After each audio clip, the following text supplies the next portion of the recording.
Le Bloc québécois se battra pour que le régime d'assurance-emploi redevienne un régime universel et accessible pour tous les travailleurs et pour tous les travailleurs.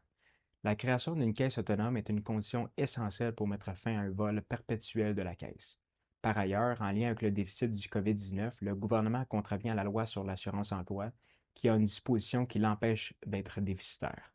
En effet, les contre-réformes libérales et conservatrices des 40 dernières années ont eu pour effet de transformer le régime d'assurance-emploi en taxe déguisée. Sans la mise en place d'une caisse indépendante, les travailleurs ne pourront jamais avoir droit à une bonification du régime parce que le gouvernement fédéral aura toujours un intérêt financier à ce que le régime soit moins généreux. Le Bloc québécois propose d'augmenter le taux de prestation hebdomadaire de 55 à 60 comme en 1996 et antérieurement. On veut abolir le délai de carence d'une semaine qui affecte de façon disproportionnée les salariés les moins aisés. On souhaite modifier la période de référence servant à établir la rémunération hebdomadaire afin qu'elle corresponde aux 12 dernières semaines, consécutives ou non, pour lesquelles sa rémunération est la plus élevée. Le Bloc veut augmenter à 35 semaines la durée minimale des prestations et d'augmenter de 26 à 50 semaines les prestations spéciales en cas de maladie.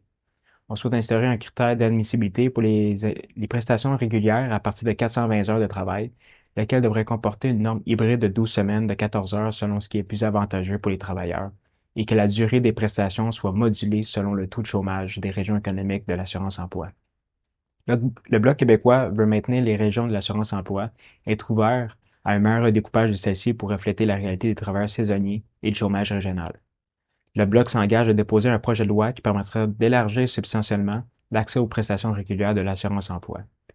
Nous soutiendrons des mesures d'aide aux entreprises et aux travailleurs affectés par la guerre commerciale de Donald Trump, incluant un programme inspiré de la subvention salariale mise en place pendant la COVID-19 pour le maintien du pouvoir d'achat et le lien d'emploi qui sera nécessaire.